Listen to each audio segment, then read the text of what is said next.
1, 2, 3, come on!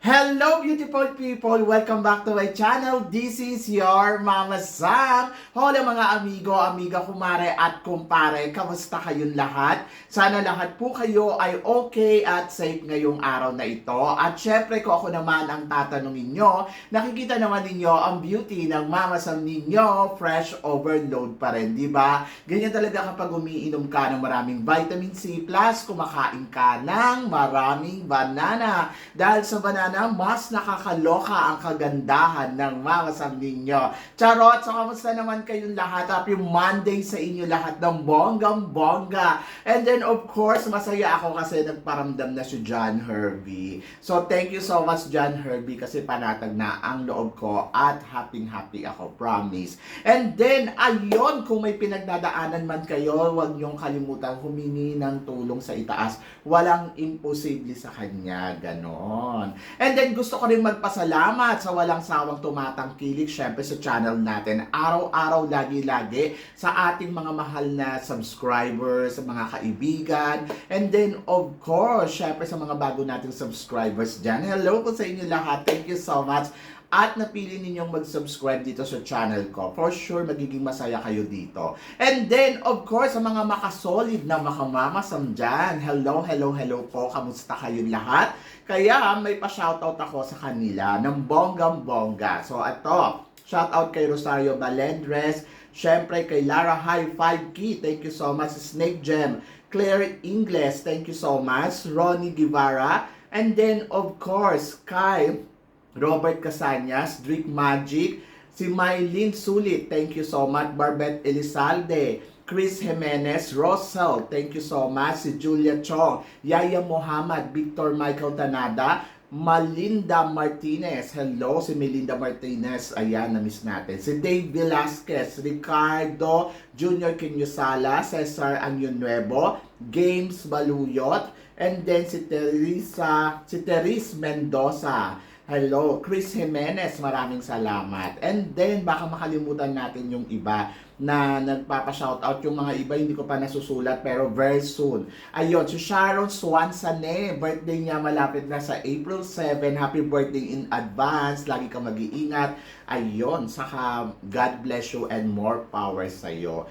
Sis, Jesusa, Gloria, hello, thank you, thank you, thank you. And then, of course, si Brent Baluyot, Carlos Ginga Jr., Jervin and Carlos Magat, Marilyn Lagsa, Glenn Pascual, si Dr. Glenn Pascual lagi itong nanonood sa atin. Chibibo, hello. Si Living the Marbrick, thank you so much. And then, of course, kay Attorney Cornelo Dilag at saka kay Maverick, ayan, partner kasi sila. And then, of course, kay Mads Vlad, thank you so much. So, sa lahat ng mga tumututok, kay Edhi, lagi ding nakatutok dito, maraming salamat. At saka, syempre, Madam Henrietta Solidad, at saka si Madam Jenalina Paton, shout out sa inyo. So, yon sa mga gustong tumangkilik ng mga vlogs, mga nanonood, ayun, baka gusto nyo naman mabisita si Madam Henrietta Solidad.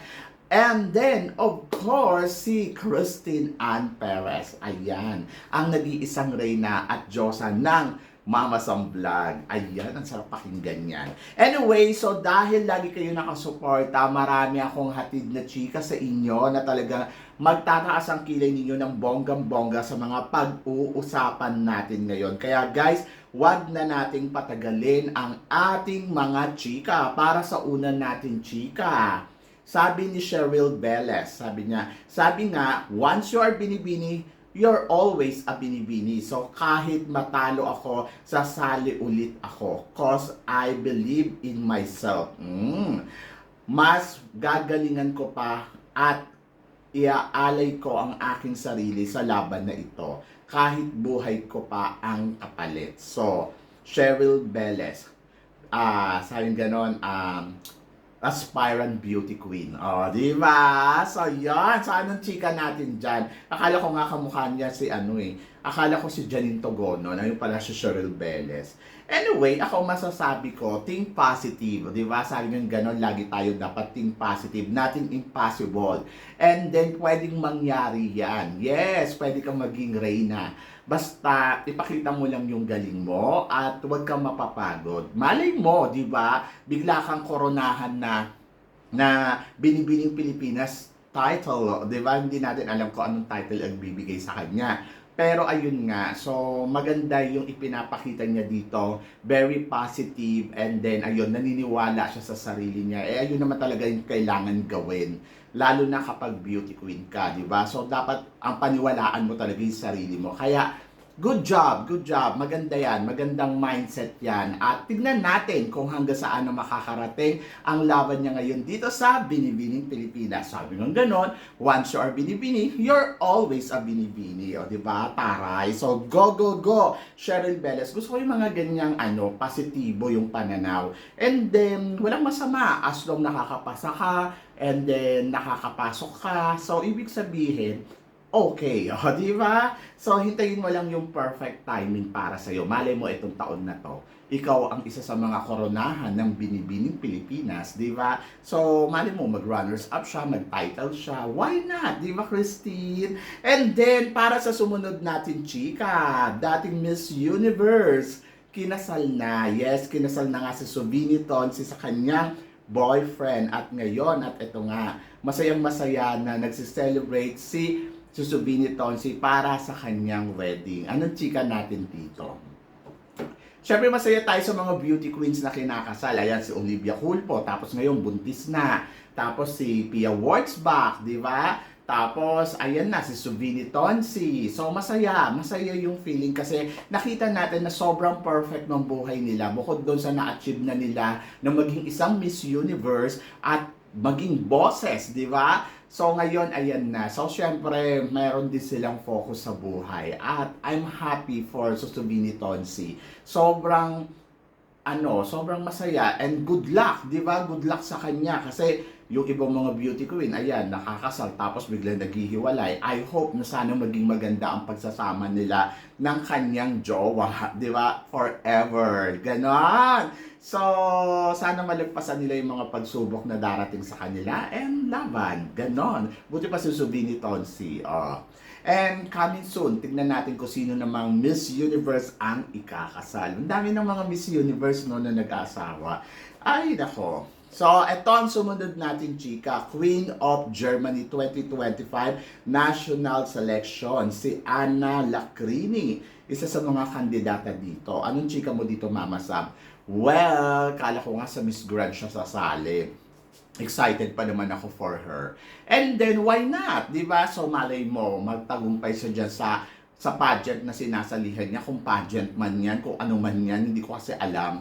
Pero, happy ako kasi at least hindi siya tumitigil. So, looking forward ako for the next time na sumali pa siya sa national pageant sa Pilipinas. Katulad ng Miss Grand. Gusto ko rin siya mag-Miss Grand. Why not? May beauty naman siya. Pero may nagsabi na hindi daw siya kagandahan in person. Sabi ko, mga kontrabida talaga kayo. Malay ninyo, di ba? Makuha niya ang corona. And styling, I think, winner. Sabi ko nga, di ba, na hindi ka ganun kabongga talaga in person. Pero yung mga photos mo naman at video, ay ang ganda-ganda mo. Winner yon, ganon. So, ako para sa akin, sige lang, laban lang, and let's see in the future kung magbabalik nga ba itong si Ana Valencia sa national pageant ng Pilipinas. So, good luck, di ba? So, yun, nakakatuwa. At least hindi sila tumitigil, di ba? At eto, sabing ganon, Mama Sam, anong masasabi mo? Tingin mo, sasali kaya siya sa Miss Grand Philippines? Ito nga ay wala nang iba ang ating Miss International last year, di ba? Na si Angelica Lopez. Anong chika mo dito, Mama Sam? Well, ang akin, parang feeling ko magmi-Miss Grand talaga to. So, magjo-joy to sa Miss Grand.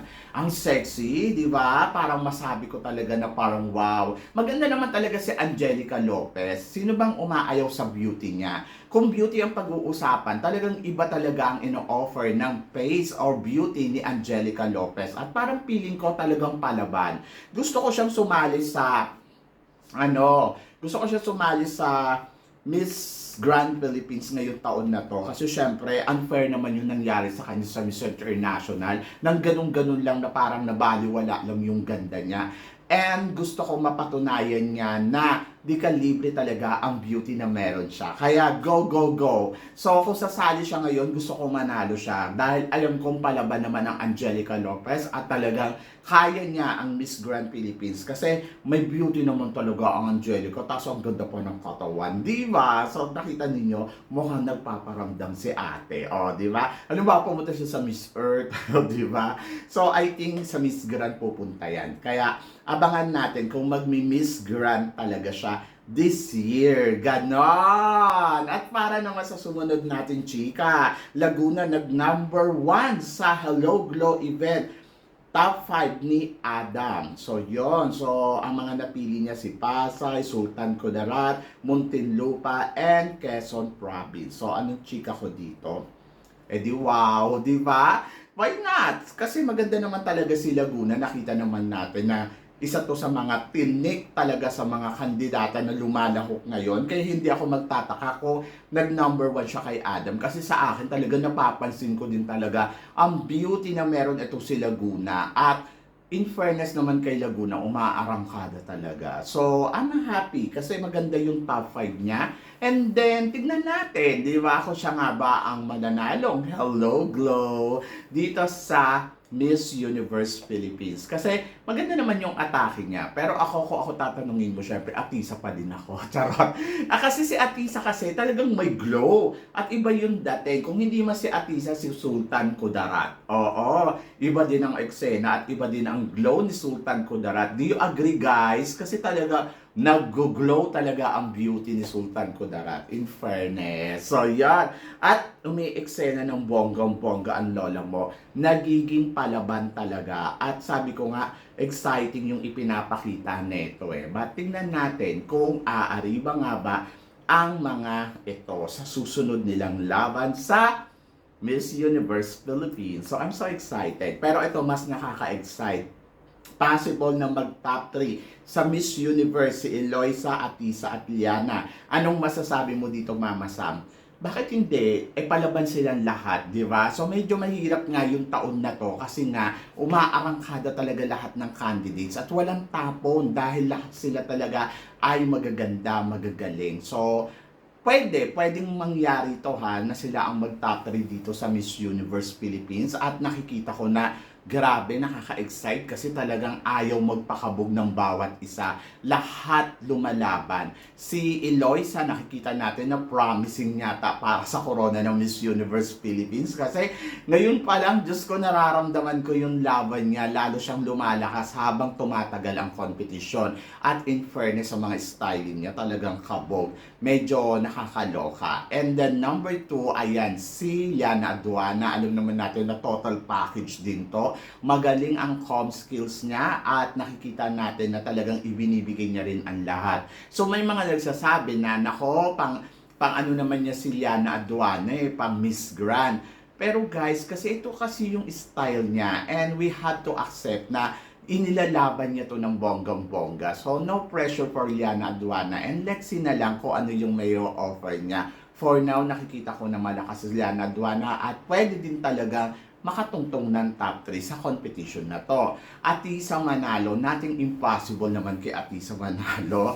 Sabing ganon, nako, matatalo yan. Ayan yung sinasabi nila. At sinasabi pa, may nabasa pa ako, nako, hindi mananalo na yan si Atisa Manalo kasi paulit-ulit na lang sumasali. So ako masasabi ko naman, grabe naman kayo kay Atisa. Talagang galit na galit, gigil na gigil, may nagawang atraso, di ba?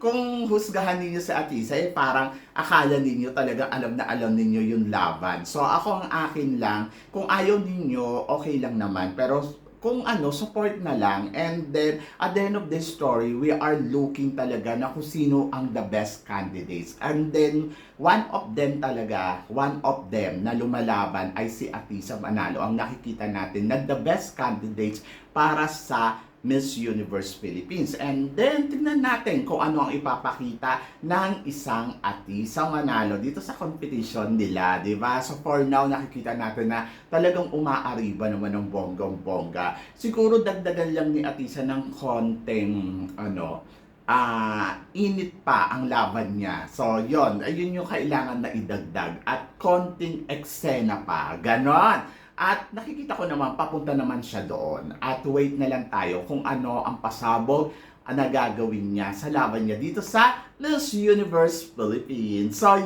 So, silang tatlo, yes, possible na mag-top 3 sa competition na to, ngayong taon na to. And then, tignan natin kung mangyayari. Kasi marami din naman mga bago. Andiyo dyan si Bohol, andiyo dyan si Tarlac, andiyo dyan si Baguio, si Pasay, oh my gosh. And then Benguet, naku, nawawala sa eksena.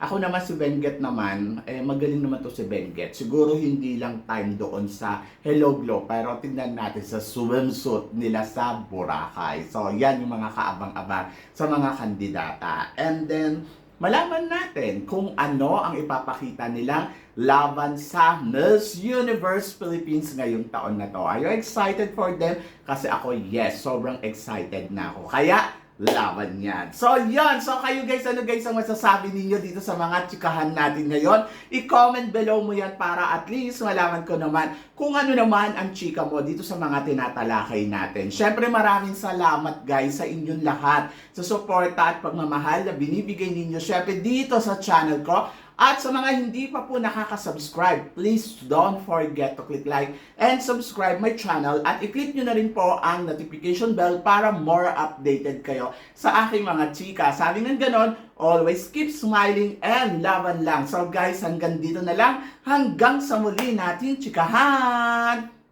See you tomorrow. Thank you guys.